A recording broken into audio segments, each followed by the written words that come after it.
दोस्तों, मुसलमानों ने हमेशा ही विज्ञान और आधुनिक तकनीक के मामलों में आविष्कार किए हैं। भारत को परमाणु संपन्न बनाने में सबसे अहम योगदान प्रदान करने वाले डॉक्टर APJ अब्दुल कलाम भी एक मुसलमान ही थे। मुसलमानों के शासनकाल में भारत पूरी दुनिया में सोने की चिड़िया कहलाता था। मुसलमानों ने भारत में कई टेक्नोलॉजी लेकर आए। ये मुसलमान भारत ना आते तो आज भारत मॉडर्न साइंस के क्षेत्र में बहुत पीछे रह जाता। मुसलमानों ने ही भारत में दिल्ली, आगरा जैसे कई शहर बनवाए।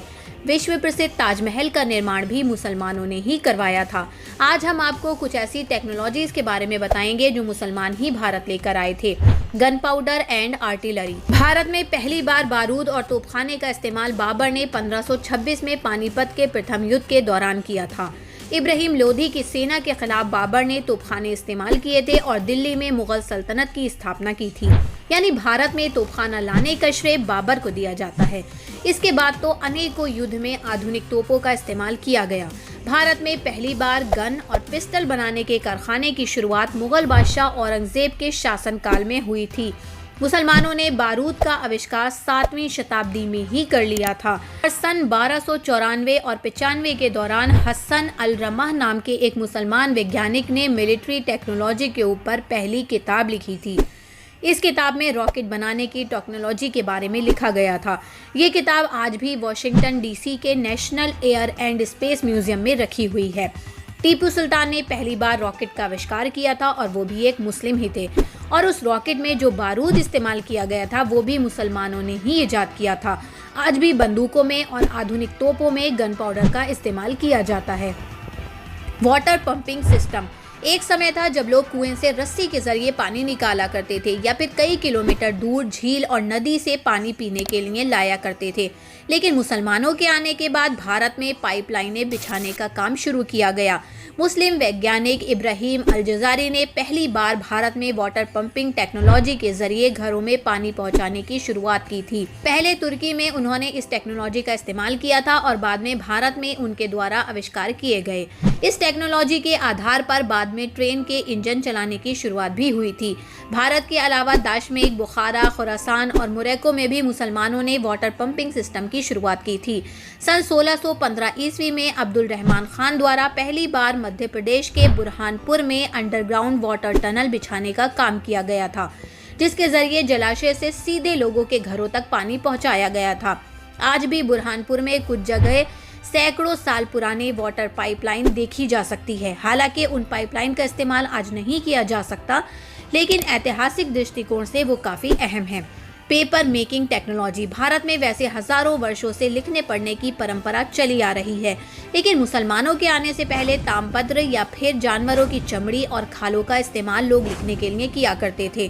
13वीं शताब्दी में अरब के मुसलमान और सुल्तानों द्वारा भारत में पहली बार कागज बनाने की टेक्नोलॉजी लाई गई थी। इसके बाद ही भारत में कागज पर लिखना और कागज की किताबें बनाने का काम शुरू हुआ था। भले ही भारत में कागज बनाने की शुरुआत 13वीं शताब्दी में की गई थी, लेकिन मुसलमानों ने 750 ईस्वी में ही कागज बनाने का आविष्कार कर लिया था। बगदाद में पहली बार कागज की शुरुआत की गई थी। इसके बाद दाशमेक, सीरिया होते हुए ये टेक्नोलॉजी यूरोपीय देशों तक पहुंची। पश्चिमी देशों में कागज बनाने की शुरुआत 12वीं शताब्दी के आसपास की गई थी। यानी मुसलमानों द्वारा कागज के आविष्कार करने के लगभग 500 साल के बाद 17वीं शताब्दी तक पूरी दुनिया में इस्तेमाल होने वाले 80% कागज का प्रोडक्शन मुसलमानों द्वारा ही किया जाता था। इतना ही नहीं, पहली बार फाउंटेन पेन का आविष्कार मिस्र के एक मुसलमान शख्स द्वारा ही किया गया था। Hospital. Modern science and medicine के आधार पर दुनिया में पहला हॉस्पिटल मुसलमानों ने ही खोला था। तो वहीं भारत में आधुनिक हॉस्पिटल बनाने की शुरुआत सुल्तान फिरोज शाह तुगलक द्वारा कराई गई थी। हॉस्पिटल्स बनाने के लिए फिरोज शाह ने एक अलग बजट रखा हुआ था और उन्होंने भारत के सभी बड़े बड़े शहरों और कस्बों में हॉस्पिटल बनाने के निर्देश दिए थे, जिससे कि उनके साम्राज्य के दौरान किसी भी व्यक्ति को स्वास्थ्य सुविधाओं के लिए भटकना ना पड़े। आर्कियोलॉजिकल सर्वे ऑफ इंडिया के मुताबिक अकबर ने फतेहपुर सीकरी, आगरा और अन्य कई शहरों में विशाल हॉस्पिटल बनवाए थे और यहाँ पर इतनी अच्छी स्वास्थ्य सुविधाएं मौजूद थीं कि विदेशों से भी लोग इलाज करवाने के लिए यहाँ पर आया करते थे। मुसलमानों ने सन 706 ईस्वी में पहला अस्पताल खोला था और 1872 ईस्वी में सिर्फ काहिरा में ऐसे हॉस्पिटल्स थे जहां सभी प्रकार की दवाइयां और उपचार बिल्कुल मुफ्त मिलते थे। इसी दौरान पहली बार मरीजों का रिकॉर्ड रखने की परंपरा की शुरुआत भी मुसलमानों द्वारा ही की गई, जो आज देश के प्रत्येक हॉस्पिटल और क्लिनिक में निभाई जा रही है। यानी हॉस्पिटल में पर्चा बनाना और रिकॉर्ड रखने का श्रेय भी मुसलमानों को ही दिया जाता है। पहली मेडिकल यूनिवर्सिटी की शुरुआत भी नूरुद्दीन जंगी द्वारा मुस्लिम शख्स ने ही की थी। 12वीं शताब्दी के दौरान मुसलमानों ने मेडिकल कॉलेज भी खुलवाए। इन कॉलेज में लाइब्रेरी, खाना, हॉस्टल जैसी सुविधाएं भी मौजूद हुआ करती थीं। Metal fabrication and crystal globe Islamic वैज्ञानिक ने भारत में कई प्रकार की धातुओं का निर्माण कराना शुरू किया था। एक धातु से दूसरी धातु को कैसे अलग किया जाता है, किन धातु के मिश्रण से कौन सी धातु बनेगी, ये भी मुसलमानों ने ही भारत को दिया था। भारत में पहली बार ग्लोब लाने का श्रेय भी अली काश्मीरी अल उस्मान नाम के शख्स को दिया जाता है। आज भारत के स्कूल, कॉलेज, रिसर्च सेंटर और लेबोरेटरी में ग्लोब अवश्य ही मौजूद रहता है। जाबिर इब्न हय्यान ने एक्सपेरिमेंटल केमिस्ट्री की शुरुआत की थी और उन्हें फादर ऑफ अरब केमिस्ट्री भी कहा जाता है। जिस समय यूरोप के लोग जिंक धातु के बारे में जानते तक नहीं थे, उस समय भारत के मुसलमानों द्वारा जिंक की मदद से हथियार और अन्य चीजें बनाई जा रही थीं। शाहजहां के दौरान भारतीय वैज्ञानिकों ने सितारों और ग्रह के बीच की दूरी मापने और उनकी चाल का पता लगाने के तरीके खोज लिए थे। इसके अलावा पहली बार कांच की फैक्ट्री की शुरुआत भी इस्लामिक लोगों के द्वारा ही हुई थी। 8वीं शताब्दी में कांच के बर्तन, रंग बिरंगे कांच और अन्य चीजों का निर्माण मुसलमानों ने ही शुरू किया था। दोस्तों, भारत आज एक परमाणु संपन्न देश है और इसमें एपीजे अब्दुल कलाम का सबसे बड़ा योगदान रहा है। आज भी उन्हें मिसाइल मैन ऑफ इंडिया के नाम से जाना जाता है। मुसलमानों के बगैर शायद आज भारत परमाणु टेक्नोलॉजी से भी वंचित रह जाता। इसके अलावा भी दुनिया भर में ऐसी बहुत सी चीज़ें हैं जिनका आविष्कार मुसलमानों द्वारा किया गया है। पहली डिजिटल घड़ी का निर्माण इस्माइल अल जज़ारी द्वारा किया गया था और उनके द्वारा बनाई गई घड़ी को एलिफेंट क्लॉक का नाम दिया गया था। मॉडर्न स्कूलिंग की शुरुआत बगदाद में की गई थी। यूनिवर्सिटी ऑफ क्रोइन दुनिया की सबसे पुरानी यूनिवर्सिटी है जो आज भी संचालित की जा रही है।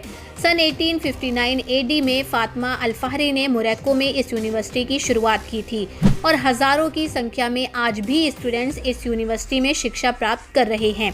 लाइब्रेरी सिस्टम की शुरुआत भी मुसलमानों के द्वारा ही की गई थी।